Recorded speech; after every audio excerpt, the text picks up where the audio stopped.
वालेकुम अस्सलाम।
अस्सलाम वालेकुम स्टूडेंट्स। थर्ड ईयर आवाज आ रही है? थर्ड ईयर सिस्टम का इशू था, इस वजह से लेट ऑनलाइन हुआ। लास्ट लेक्चर में सिर्फ 2-3 बच्चे थे।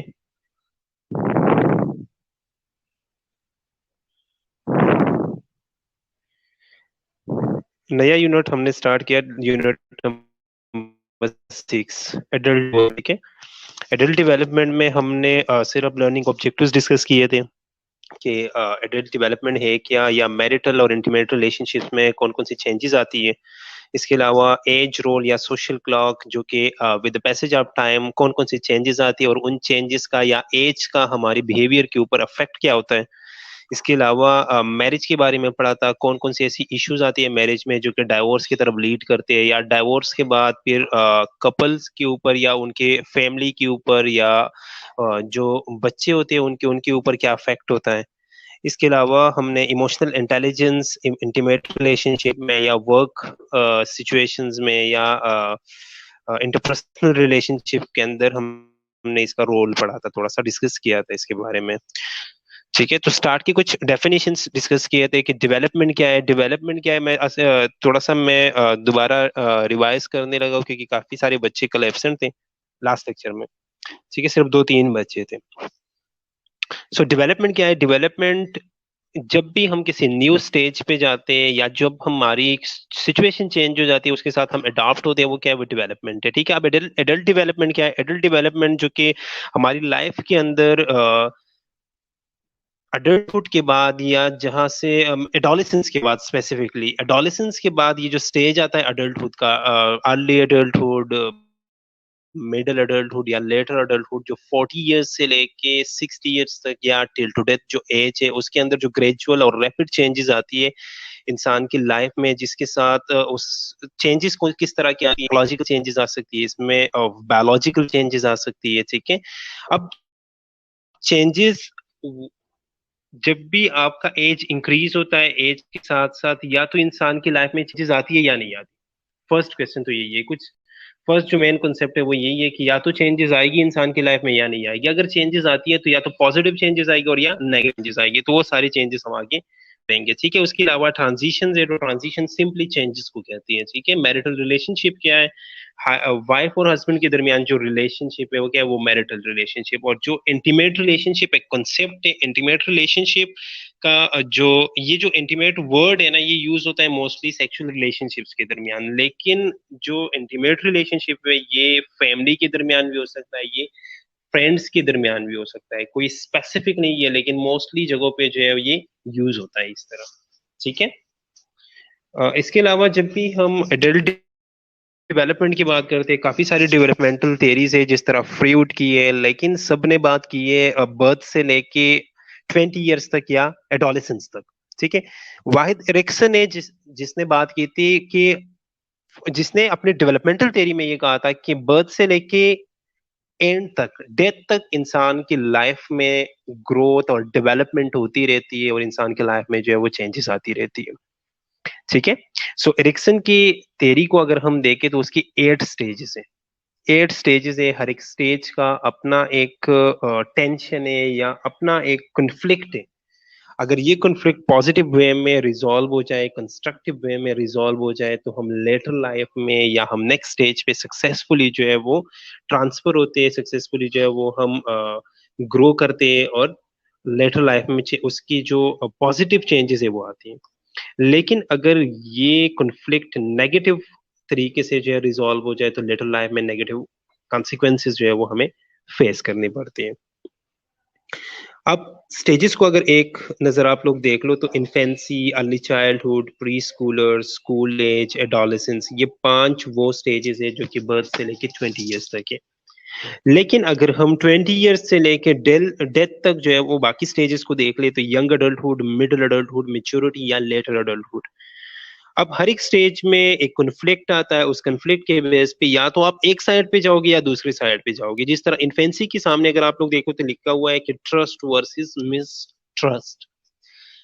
इस एज में बच्चा क्या करता है, इस एज में बच्चा नर्सिंग मदर के ऊपर जो है वो या तो उसका ट्रस्ट डेवलप होगा या जो है वो मिसट्रस्ट की तरफ जाएगा। नर्सिंग मदर जरूरी नहीं है कि उसकी मदर हो, सिर्फ नर्सिंग मदर कोई भी हो सकता है। नर्सिंग मदर उसका बाप हो सकता है, नर्सिंग मदर उसका उसकी सिबलिंग्स हो सकती है, नर्सिंग मदर जो है वो फैमिली में से कोई और हो सकता है, नर्सिंग मदर बाहर से कोई बंदा हो सकता है। नर्सिंग मदर स्पेसिफिकली, ये जो वर्ड नर्सिंग मदर का मतलब है कि ये वो बंदा जो इस बच्चे को इस एज के अंदर केयर करता है। जो इस बच्चे की केयर करता है वो कौन है, वो नर्सिंग मदर है। ठीक है, या नर्सिंग ऑब्जेक्ट है। तो नर्सिंग ऑब्जेक्ट के ऊपर या तो ये बच्चा जो है ये ट्रस्ट डेवलप करेगा या मिसट्रस्ट। नेक्स्ट अर्ली चाइल्डहुड में autonomy versus shame and doubt. ये वो एज है जिसमें बच्चे की ऑटोनॉमी, एक कॉन्फ्लिक्ट रेज होता है, या तो बच्चा जो है वो ऑटोनॉमस होगा या शेम और डाउट की तरफ जाएगा। ठीक है।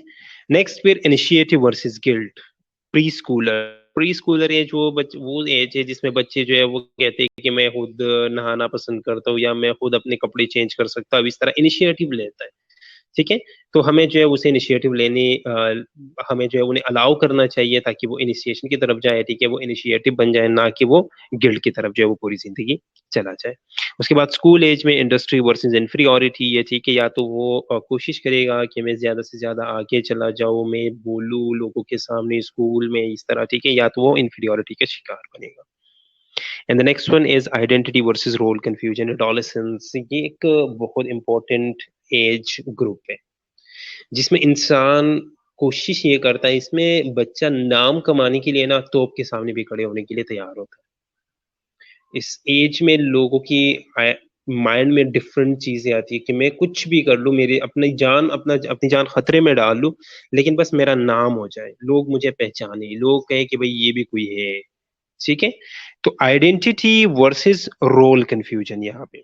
ठीक है, आइडेंटिटी वर्सेस रोल कंफ्यूजन। लोग यहाँ पे क्या सोचते हैं कि मेरी जो है वो आइडेंटिटी बन जाए। ये वो एज है एडोलेसेंस एज, ये 15 या 11 12 से लेके 18 19 20 तक जो एज है ना, इसमें बच्चे नाम कमाने के लिए कुछ भी करने को तैयार होते हैं। और आजकल तो टिकटॉक वगैरह आया हुआ है। ठीक है, तो लोग उस पे जो है वो मशगूल होते हैं। ठीक है, या इस एज में अगर मैं उस टिकटॉक से पहले की बात कर लूँ, इस एज में लोग जो है वो डिफरेंट गेम्स में पार्टिसिपेट करते हैं या डिफरेंट चीजों में पार्टिसिपेट करती है। ठीक है, तक कुछ ना कुछ करने करते हैं ताकि उनका जो है उन्हें लोग पहचाने, उन्हें लोग देखें, उन्हें लोग अप्रेस करें। ठीक है। ओके। सो नेक्स्ट अगर हम देखें तो जहां से एक मिच्योरिटी शुरू हो जाती है यंग अडल्टहुड से लेके, मतलब ये जो अडल्टहुड का एज है ना, ये बहुत इंपॉर्टेंट है। अब यहाँ पे अगर हम रिलेशनशिप के लिहाज से देख ले, यंग अडल्टहुड में क्या है, इंटीमेसी वर्सेस आइसोलेशन। इस एज में या तो इंडिविजुअल जो है ये एक इंटीमेट रिलेशनशिप बनाएगा, और या जो है वो बिल्कुल आइसोलेट हो जाएगा। ठीक है। नेक्स्ट फिर मिडिल अडल्टहुड है। ठीक है, जनरेटिविटी वर्सेस स्टेग्नेशन। कुछ लोग जो है वो स्टेगनेंट हो जाते हैं वो बिल्कुल, और कुछ लोग जो है वो आगे चले जाते हैं। ठीक है। लास्ट जो एज है मेच्योरिटी, उसमें ईगो इंटेग्रिटी वर्सेस डिस्पेयर। इसमें लोग ना अपनी पिछली जिंदगी को देखते हैं, अपनी पिछली जिंदगी के बारे में सोचते हैं कि मैंने जो इतनी लाइफ गुजारी है, मैंने क्या कुछ खोया, क्या कुछ पाया है। ठीक है। वो ये सोचते हैं कि मेरा अब अगर मैं मर जाऊंगा तो मरने के बाद जो है वो मुझे कोई याद रखेगा कि नहीं, मैं गुमनाम तो नहीं हो जाऊंगा। ठीक है, वो सारी चीज अपनी लाइफ के बारे में सोचते हैं कि आया मैं गुमनाम तो नहीं हो जाऊंगा, मेरे बारे में लोग जानेंगे कि नहीं जानेंगे, मेरे बाद, मेरे जाने के बाद लोग मुझे जो है वो मेरे बारे में बात करेंगे कि नहीं करेंगे। ठीक है, तो ये सारी चीजें उस एज में आती है। अब जो हमारे टॉपिक रिलेटेड एज है वो कौन सा है, वो ये तीन लास्ट एजेस है, यंग अडल्टहुड से लेके मिडिल अडल्टहुड और फिर लेटर अडल्टहुड तक या मेच्योरिटी तक। ठीक है। सो यहाँ तक कल हमने डिस्कस किया था, लास्ट लेक्चर में, सॉरी, हमने डिस्कस किया था यहाँ तक। ठीक है, इसलिए मैंने थोड़ा सा जो है वो आप लोग को एक ओवरव्यू दिया कि चीजें हमने उस दिन डिस्कस किए थे। आज हम आगे बढ़ेंगे। ठीक है। सो व्हाट इज अडल्ट या what is early adulthood? So it is early adulthood is the time between adolescence and middle age, varies between age 20 to 40। ये जो 20 से 40 साल के दरमियान का एज है ना, ये क्या है, ये अर्ली एडल्टहुड एज है। The physical ability are at its peak. हमारी जितनी भी फिजिकल एबिलिटीज होती है ना, वो पीक पे होती है इस टाइम पे। A bulk of our lives are spent in this development। ठीक है, और हमारा ज्यादातर टाइम जो गुजरता है ना, वो अपनी डेवलपमेंट के ऊपर गुजरता है। 20 से 40 साल के दरमियान बंदा यही सोचता है कि अब मैं कुछ कर लूं, अपनी लाइफ बनाऊं, डेवलपमेंट कर लूं अपने लाइफ के अंदर। ठीक है। And intimate relationships begin to form, marriage, common laws। वो एज है 20 से 40 के दरमियान जिसमें इंटीमेट रिलेशनशिप्स बनना शुरू हो जाती हैं। जिसमें लोग मैरिजेस, एंगेजमेंट्स, मैरिजेस की तरफ जाना शुरू कर देते हैं, ठीक है? And begin to develop an interest in childhood development by becoming parents. और इस एज में बंदे को या इंडिविजुअल जो है ये सोचता है कि अब जो है वो हम पेरेंट्स बन जाए, ठीक है? अब जो है वो मैं मैरिज की तरफ जाऊँ, हम पेरेंट्स बन जाए, ठीक है? और पेरेंट्स बनने के बाद हम जो है वो पेरेंटहुड जो है वो अच्छी तरह से करके हम अपने बच्चों की जो है वो डेवलपमेंट कर ले, ये इंटरेस्ट जो है ये डेवलप हो जाता है। ये तीन पिक्चर जो सामने लगी इनको जरा गौर से देख ले, इससे थोड़ा सा अंदाजा हो जाएगा आप लोगों को। 20 to 40 ईयर्स की एज में ये सारी चीजें स्टार्ट हो जाती है। इंटीमेट रिलेशनशिप स्टार्ट हो जाते हैं, लोग मैरिजेस की तरफ चले जाते हैं, लोग जो है वो बच्चों की तरफ सोचना जो है वो शुरू कर देते हैं, ठीक है? फैमिलीज के बारे में जो है वो सोचना शुरू कर देते हैं, ठीक है? सो यहाँ तक कोई question?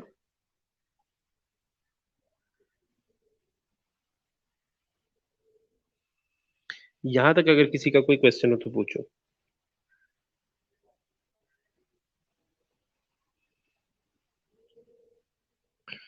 Okay, next, social changes. Social changes क्या है? ये सामने पिक्चर को जरा गौर से देख लो। Gosh, I'm getting late to get married. Social clock culturally prefer time of transition even like marriage. Social clock का मतलब क्या है, या सोशल चेंजेस का मतलब क्या है? देखो, हमारी सोसाइटी ने ना, हाँ, सारी चीजें जो है वो फिक्स करके रखी है। हमारी सोसाइटी में लोग कहते हैं कि भाई अगर 5 साल का बच्चा है तो 5 साल के बाद उसे जो है वो, या 3-4 साल के बाद जो है उसे स्कूल जाना चाहिए, ठीक है? फिर उसके बाद वो स्कूलिंग करे, साथ साथ जो है वो अगर 20 साल तक पहुंच जाए, लोग कहते हैं भाई अब ये इसे चाहिए कि भाई ये एंगेजमेंट करे, ठीक है? बाद में जो है वो 20-30 साल में जो है वो ये शादी कर ले, ठीक है? ये एक ट्रांजिशन से हमारी लाइफ के साथ साथ ये चीजें जुड़ी है। सोसाइटी ने कुछ चीजें जो है वो मुख्तस की है लाइफ एज, स्पेसिफिक एज के साथ, ठीक है? कि अगर ये एज है तो इस एज में, अच्छा, ओके।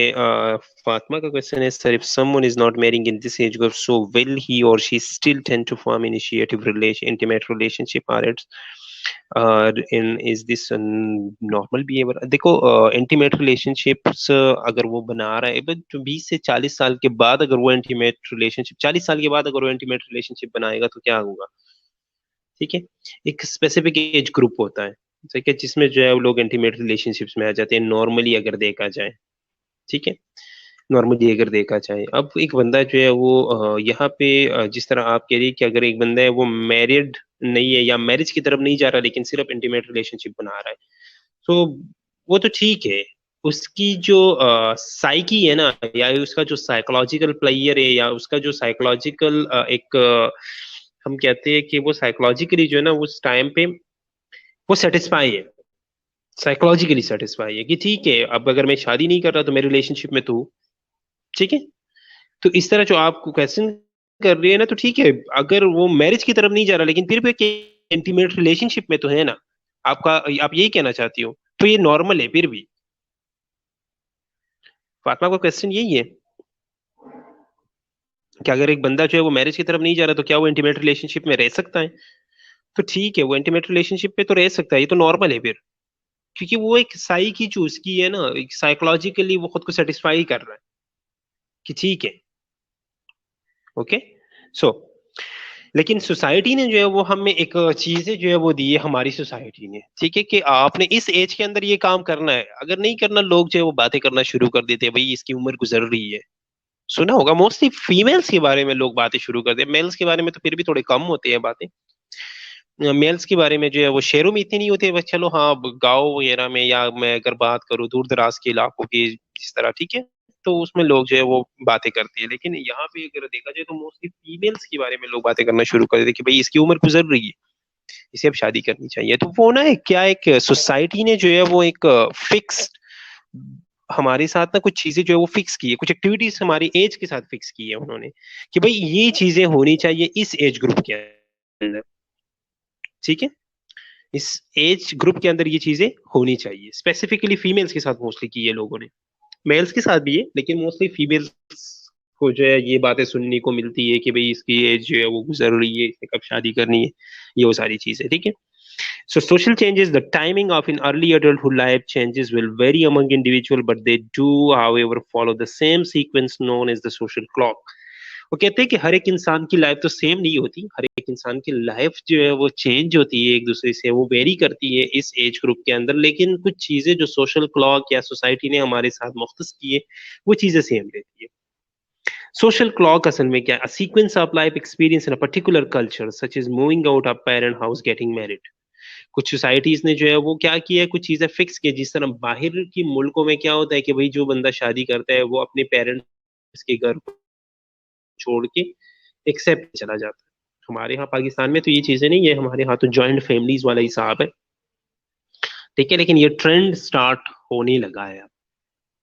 बाहर के मुल्कों में ट्रेंड क्या है कि अगर एक बंदे ने शादी करनी है, उसने पहले सारा कुछ कर लेना है, सारा कुछ मतलब इन अ सेंस कि उसने घर बनाना है, उसने अपना बिजनेस स्टार्ट करना है, उसने सारी चीजें जिस दिन वो शादी करता है भाई वो एक अपने एक्सेप्टेड घर में जो है वो शिफ्ट हो जाता है. तो ये उनकी क्या है, ये उनकी सोसाइटी ने ये चीजें मुख्तस की है कि भाई अगर एक बंदा शादी कर रहा है तो वो सेपरेट घर में जो है वो शिफ्ट होता है, ठीक है. There are still some people who do not follow the social clock. Other may refer to these type of people as atypical and unusual and will usually take in criticism. अब कुछ लोग ऐसे भी होते हैं जो कि सोशल क्लॉक को फॉलो नहीं करते. हम में से काफी सारे लोग ऐसे होते हैं जो कि कहते हैं कि भाई नहीं, मैंने अभी 20 साल के बाद अभी शादी नहीं करनी, मैंने 30 की बात करनी, कुछ लोग कहते हैं मैंने 35 की बात करनी, मैं पहले अपना लाइफ बना लूं, ठीक है. अब ये लोग, इन लोगों को लोग क्या कहते हैं, इन लोगों को हमेशा लोग जो है वो क्रिटिसाइज करते हैं, इन लोगों को हमेशा लोग कहते हैं भाई ये कुछ टिपिकल टाइप के लोग हैं, कुछ लोग कहते हैं भाई ये कोई अजीब मखलूक है, इन लोगों की अपनी सोच है, ये जो है ये सोसाइटी के अंदर है ही नहीं, ठीक है. मुख्तलिफ बातें सुनने को जो है वो मिलती है. लोग मुख्तलिफ बातें करना शुरू कर देते हैं कि भाई ये लोग तो जो है वो, ये लोग लोग अगर किसी तरह यहाँ फलानी फैमिली, हाँ यार वो लोग ना वो थोड़े डिफरेंट है, उनकी अपनी सोच है. या वो लोग कहते हैं भाई ये वो टिपिकल लोग है, पुराने जमाने के लोग हैं, वो वही चीजें जो है वो अभी भी फॉलो कर रही हैं कि नहीं हमने साथ रहने, हमने ये करना है, हमने ये करना है, ठीक है. या मोस्टली लोग अभी इसमें भी काफी लोग बातें करते हैं, कुछ लोग जो है वो जल्दी शादियां कर लेते हैं, जैसे मोस्टली हमारी साइडों पे होते हैं, या बलूचिस्तान और केपीके में मोस्टली लोग जो है वो जल्दी शादियां कर लेते हैं. उसके बारे में भी काफी सारे लोग इस तरह कहते हैं कि भाई वो टिपिकल लोग है, उनमें जो है वो बड़ी जल्दी होती है, ये है वो इस तरह. तो ये चीजें जो है ये होती रहती है इस तरह, क्योंकि वो सोशल क्लॉक हर इंसान जो है या हर सोसाइटी अपनी ही पेस में जाती है, अपनी ही चीजों की तरफ जो है वो सोचते हैं, ठीक है. ओके, फातिमा का क्वेश्चन है, सोसाइटी के पेस को अपनी प्रोफेशनल लाइफ के साथ एक पेज पर रखना बहुत मुश्किल है. बिल्कुल ऐसा ही है, ऐसा ही है, ठीक है. लेकिन पाकिस्तान में रह के या हमारी सोसाइटी में रह के, जो मोस्टली पाकिस्तान की सिर्फ बात नहीं, ये मोस्टली मैं बात करूंगा कि जो सब कॉन्टिनेंट है, मोस्टली पाकिस्तान, इंडिया, और ये हमारे कल्चर जैसे है, हमारी फैमिली जैसी है, क्योंकि हम ना हम हर चीज को देखते हैं. कोई भी कदम उठाने से पहले ना हम फैमिली के बारे में सोचते हैं, हम कल्चर के बारे में सोचते हैं, हम माशरे के बारे में सोचते हैं. हम ये सोचते हैं कि भाई अगर मैं ये कदम उठाऊं तो इस कदम के बाद मेरी फैमिली के बारे में लोग क्या सोचेंगे.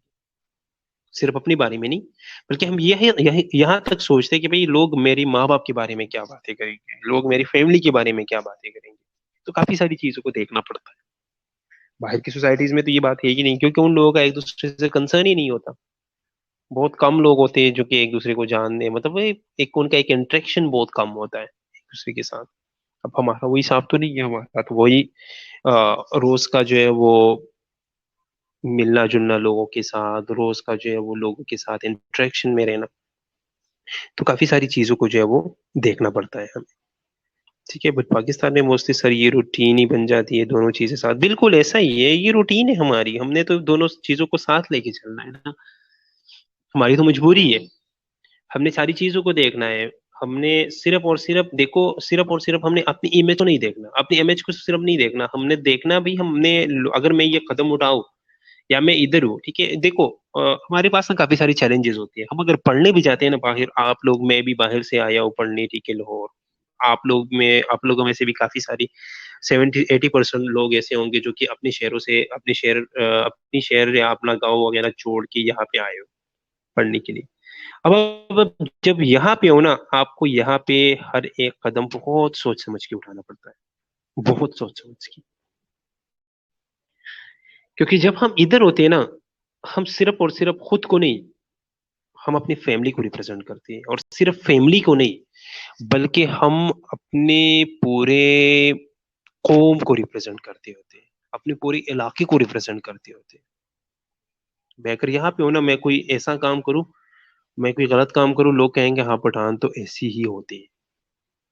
अब काफी सारे अच्छे भी होंगे, सिर्फ मैं बुरा हूंगा, लेकिन लोग क्या कहेंगे, सारे ऐसे हैं।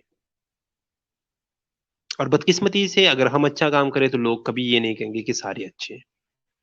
ये हमारी सोसाइटी की एक ड्रॉबैक है कि अच्छे काम को कोई नहीं देखता। हाँ, देखा जाता है लेकिन बहुत कम। पर बुरे काम को बहुत जल्दी हाईलाइट किया जाता है। तो इस वजह से हमें हर चीज को देख के, हर चीज को सोच समझ के सारी चीजें जो है वो करनी पड़ती है। ठीक है। और नहीं करेंगे तो वो सारी चीजें क्रिटिसिज्म की तरफ जाएगी, नहीं करेंगे तो सारी चीजें लोग जो है वो नेगेटिव लेके जाते हैं। Okay.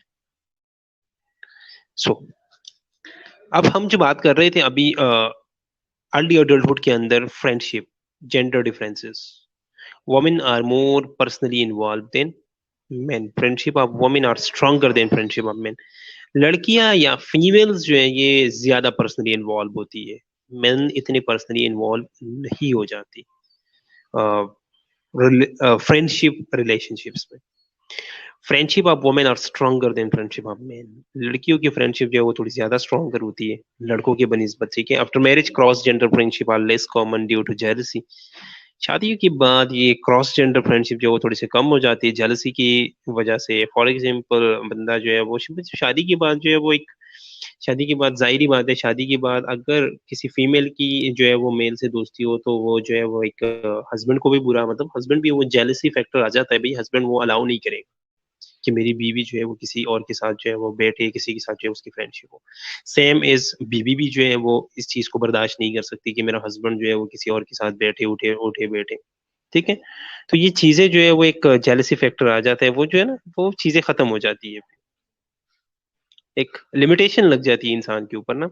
So men tend to form their friendship with work colleague. Mostly men जो है वो लोगों के साथ, वो उन लोगों के साथ उनकी फ्रेंडशिप होती है जो उनकी कोलीग्स वगैरह होती है।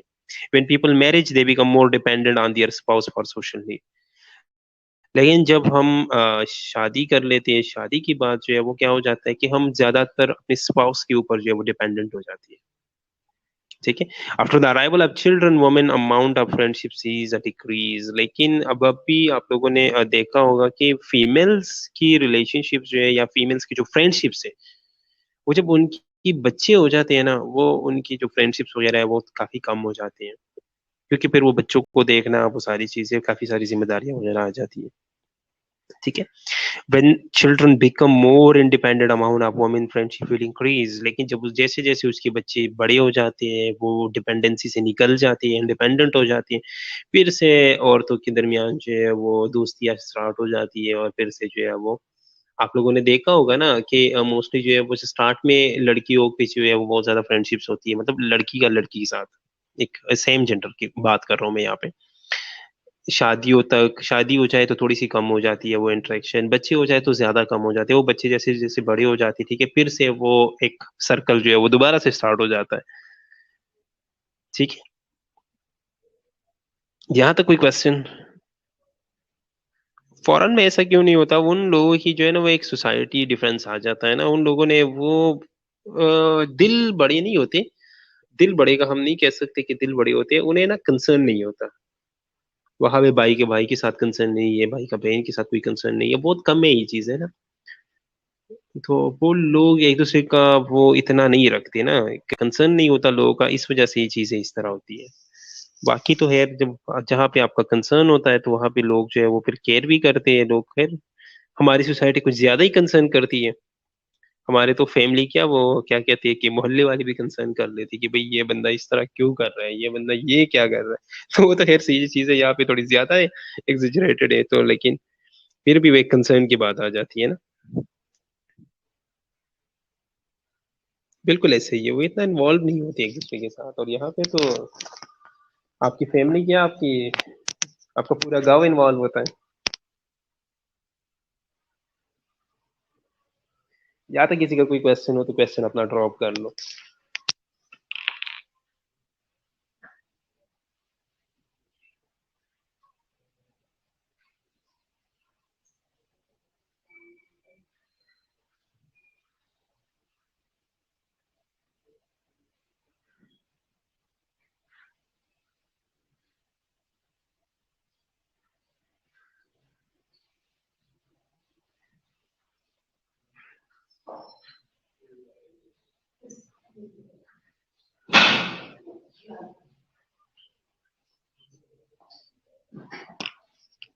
ओके, मैं आप लोगों की अटेंडेंस मार्क करने लगा हूँ, अपनी अटेंडेंस मार्क करा लो ज़रा। ठीक है।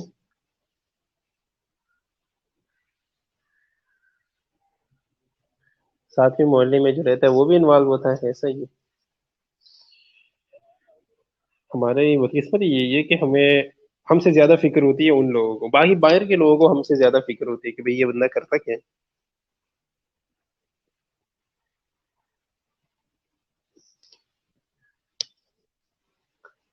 ऐसा ही है, साथ में मोहल्ले का बंदा भी आके पूछते हैं भई सैलरी कितनी है? तो ये चीज़ें होती है खैर यहाँ पे।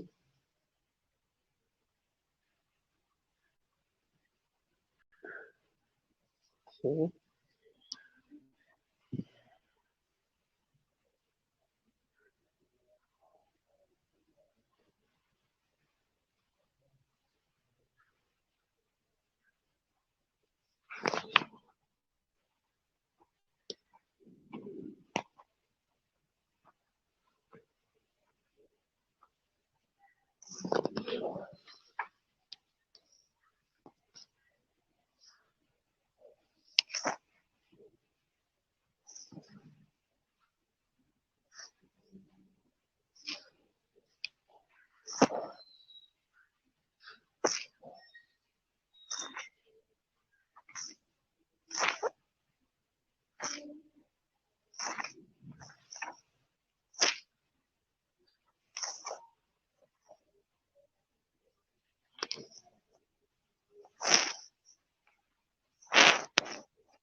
ओके बच्चों, सबकी अटेंडेंस मार्क होगी है। ठीक है, आज का लेक्चर यहाँ पे हम एंड कर लेते हैं।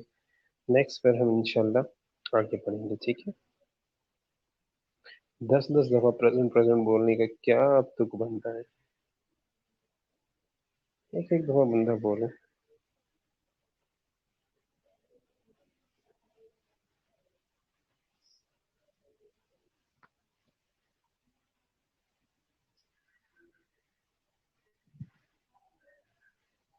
ओके, अल्लाह हाफिज।